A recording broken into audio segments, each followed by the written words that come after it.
¿Qué tal, Javier Ángel? Mira, por estas fechas poco más o menos, hace 4 años, contemplábamos con tristeza el incendio de Notre Dame, la Catedral de París, fruto de la incuria de su propietario, el Estado francés. La verdad es que fue una pena ver cómo el fuego iba devorando la catedral ante la impotencia de los bomberos y de los fieles que se reunieron a rezar por sus alrededores. Pues sí, y para mí fue especialmente doloroso, porque me gustaba mucho visitarla y además, mira, no hacía mucho tiempo que desde los primeros bancos, muy cercano ahí al presbiterio, había estado escuchando unas cantatas de Bach. Pues bien, Javier Ángel, te voy a contar la importancia que hasta no hace mucho tiempo tuvieron nuestras catedrales. Cuenta, Feliciano. A ver, mira, la sede del obispo es la catedral y para ayudar a los obispos a gobernar las catedrales surgieron los cabildos. El cabildo es un colegio sacerdotal formado por canónigos que se reúnen en la catedral bajo la autoridad del deán para dirigir la catedral, pero sobre todo para rezar en grupo, como los conventos. Por eso los canónigos acudían a coro, como en cualquier convento, a rezar las horas prima, tercia, sexta, etcétera. Vísperas, completas.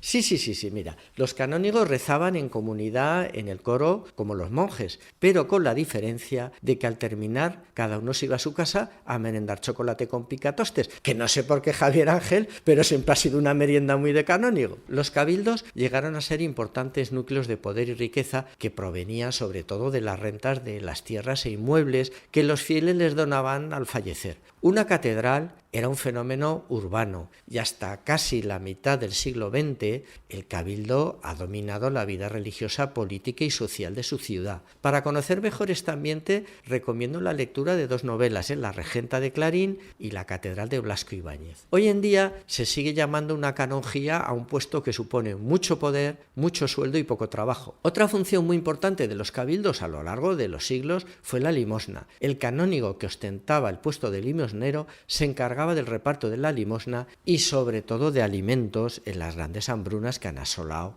todas las épocas, ¿no?, a las ciudades. Entonces los cabildos tendrían mucho predicamento, bueno, incluso mucho poder. Sí, claro, porque la catedral, además de ser el principal centro de oración, era también un motor económico de primera magnitud para las ciudades. Imagina la cantidad de puestos de trabajo que generaba una catedral desde su origen. La fábrica de una catedral es un continuo proceso histórico de construcción y de reconstrucción. Pues además de las desgracias que asolan a las catedrales, como los incendios, hundimientos, guerras, etc., los reyes, obispos y las familias nobles de cada momento no se han podido resistir a dejar su legado en estos templos, pues en forma de capillas, retablos, ¿no?, donaciones, cuadros, y por eso las catedrales suelen ser un completo catálogo de estilos artísticos. Se puede decir que la construcción de una catedral nunca se acaba, y Notre Dame es un buen ejemplo de ello. Además, yo supongo que en el día a día de las catedrales pues también habrá muchos puestos de trabajo, mucha gente. Hombre, claro, porque el suntuoso ceremonial de las catedrales, que era prácticamente diario, necesitaba de mucha mano de obra, además de sacristanes, campaneros, cereros para las velas y sobre todo carpinteros y peones, pues según la festividad se montaban altares, baldaquinos, catafalcos, etc. Incluso había porteros encargados del orden público, había perreros que se encargaban de echar a los perros de las seos, en fin. Toda esta tropa pues organizaba sus modestas viviendas dentro de las muchas dependencias que había en las catedrales, o incluso adosaban sus chabolos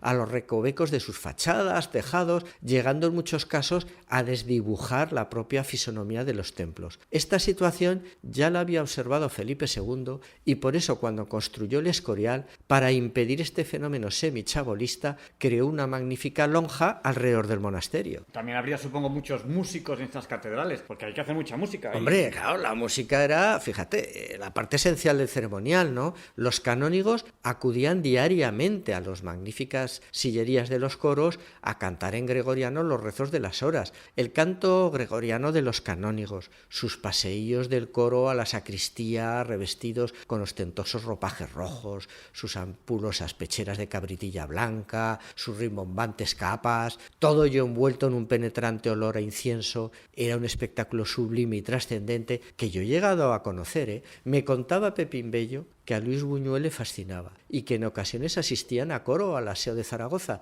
y que una vez escucharon a un sochantre cantar un amén tan profundo que lo esperaron a salida para felicitarle. En los ceremoniales más solemnes, el cabildo era acompañado por músicos profesionales que ganaban sus plazas en reñidas oposiciones, organistas, tenores, castratis, infanticos, todos ellos a las órdenes del maestro capilla, que solía ser un músico de mucho mérito y que además estaba obligado, claro, a componer nuevas partituras para la propia catedral. Y yo creo que de alguna manera ese fue el caso de Bach en Alemania. Pues debía de componer una cantata semanal, si no me equivoco. Pues sí, y en España de músicos de la talla de Tomás Luis de Vitoria, el padre Soler, el organista Cabezón, en fin. Los maestros de capilla y los tenores pues estaban muy cotizados y claro, surgían roces y piques. Mira, en la Catedral de Huesca, el 7 de diciembre, se canta el Tota Pulcra. Es una pieza de factura italianizante compuesta para el lucimiento del tenor y también, claro, para que los fieles puedan juzgar sus facultades. Después de la guerra se estrenaba como tenor don Eusebio Paraíso.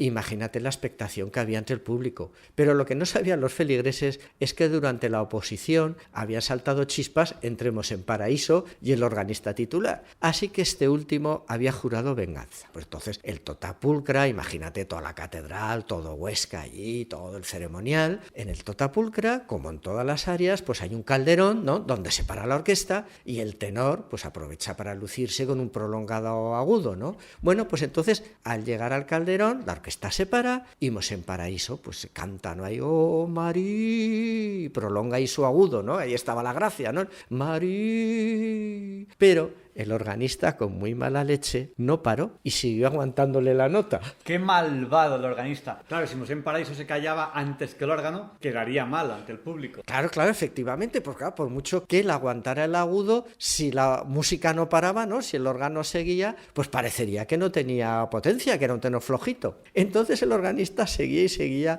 y el pobre Mosén Paraíso, cada vez más apurado, aguantaba, y Marí, hasta que se quedó sin respiración.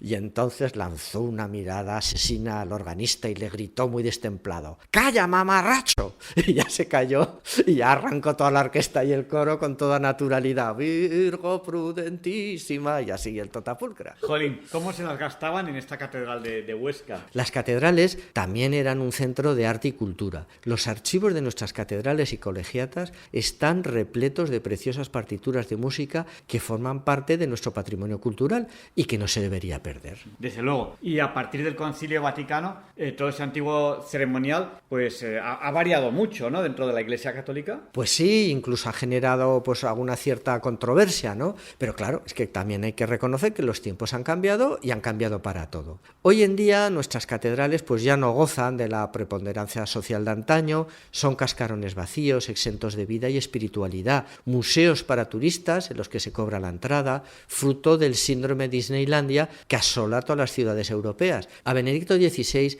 este fenómeno pues le preocupaba mucho. Contaba Monseñor Omella, obispo de Barcelona, que cuando lo hicieron cardenal, pues después de las ceremonias llevaron a los nuevos cardenales a realizar una visita de cortesía al Papa emérito, a Benedicto XVI. Ratzinger ya estaba bastante deteriorado, y entonces Omella, pues para darle una pista de quién era, le dijo: Santidad, soy Monseñor Omella, obispo de Barcelona. Acuérdese que estuvo usted en Barcelona y que le estamos muy agradecidos por haber sacralizado nuestra nueva catedral, la Sagrada Familia, y que sepa que todas las semanas celebramos la misa del turista y que viene mucha gente. A Ratzinger se le alegró el semblante y le dijo: cuánto me alegra que hagan misa y no dejen las catedrales de museo. Pues tiene razón. Pues sí, porque mira, el mismo obispo de París ha manifestado que para el nuevo Notre Dame quiere convertir a los turistas en peregrinos. Oye, pues tiene todo. Es buena idea, ¿verdad? Sí. Pues venga, Javier Ángel, cuídate, que tú eres necesario mientras que nosotros somos contigo.